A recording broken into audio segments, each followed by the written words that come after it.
Good morning students. आज हम SA2 का सिलेबस स्टार्ट करने जा रहे हैं। आज तुम्हें मैं रिवीजन के लिए पाठ 11 चांदी का जूता रिवाइज करवाऊंगी। इस पाठ में बेटे लेखक ने दहेज जैसी विकराल सामाजिक समस्या पर करारा व्यंग किया है। कन्या कितनी भी सुशिक्षित, सुयोग्य और सुंदर क्यों ना हो, माता पिता दहेज के बंधन से मुक्त नहीं हो पाते। इस सामाजिक अभिशाप ने भारतीय समाज की इस आदर्श परंपरा की जड़ें हिला दी हैं। इस पाठ में लेखक अपने मित्र शिवराम के घर जाता है, जिसके पुत्र की वर्षगांठ बड़ी धूमधाम से मनाई जा रही है। भोज में निमंत्रित व्यक्तियों में वेंकटराव को देखकर लेखक की बहुत खुश होता है और उसे गले से लगा लेता है।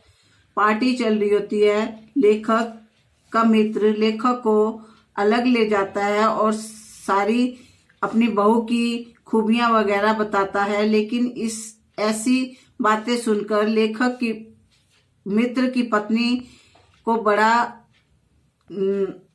अंदर से ईर्ष्या फील होती है।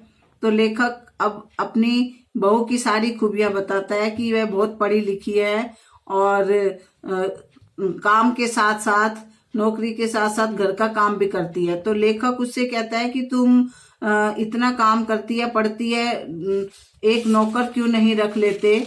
तो सारी कहानी लेखक का मित्र उसको बताता है कि उसकी भाई की बेटे की शादी में 50,000 का दहेज आता है। तो उसकी जब रिश्ता हम अपने बेटे का करते हैं तो उसकी बीवी उसके पीछे पड़ जाती है कि तुम अपने उससे पूछो कि सीमा के पिताजी से पूछो कि वो कितना दहेज देंगे। लेकिन लेखक का जो मित्र होता है उसको ये सब बातें पसंद नहीं है, लेकिन फिर भी बहुत जोर करने के बाद लेखक का मित्र अपनी बीवी को बहुत समझाता है कि हमें पढ़ी लिखी और कमाऊ भी बहू मिल रही है, हमें दहेज की क्या जरूरत है। लेकिन वो नहीं मानती।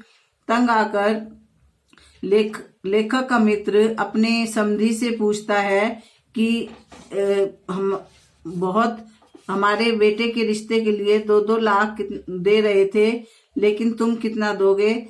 तो इस प्रकार तुम कितना दोगे। तो लेखक का जो मित्र वेंकटेश्वर होते हैं, तो वो उनके आगे समधी कहते हैं कि हम बेटी को काफी देंगे। तो इस प्रकार जब वो शादी होके आते हैं तो बर्तन निकलते हैं, उनमें पैसे भरे होते हैं, वो सारा गिनते हैं तो 60,100 कुछ निकलता है।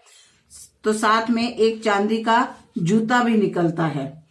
इस प्रकार लेखक को बहुत ये होता है कि ये जो सीमा के पिता ने ये जो चांदी का जूता दिया है वो उसके सिर पर मारा है, उसको ये बात बहुत फील होती है।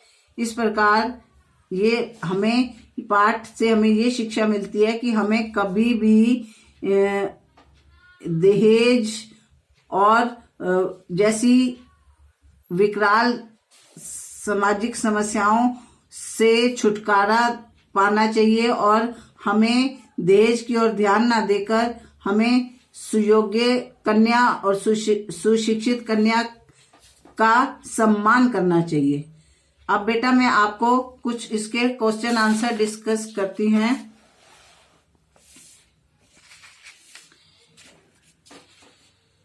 किसके पुत्र की वर्षगांठ धूमधाम से मनाई जा रही थी? लेखक के मित्र शिवराम के पुत्र की वर्षगांठ धूमधाम से मनाई जा रही थी। किसे देखकर लेखक बहुत प्रसन्न हुए? वेंकटेश्वर राव को देखकर लेखक बहुत प्रसन्न हुए। सीमा कौन थी? सीमा वेंकटेश्वर राव की पुत्र वधू थी।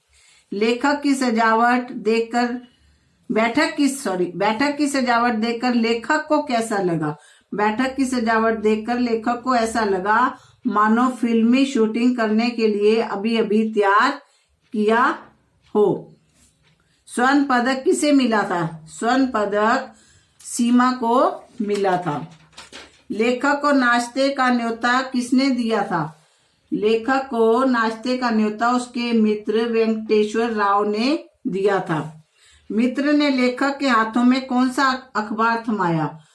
मित्र ने लेखक के हाथों में विल्टर्स अखबार थमाया। लेखक सुरेश की शादी में क्यों नहीं गए थे? लेखक सुरेश की शादी में इसलिए नहीं गए थे क्योंकि लेखक को निमंत्रण पत्र नहीं मिला था।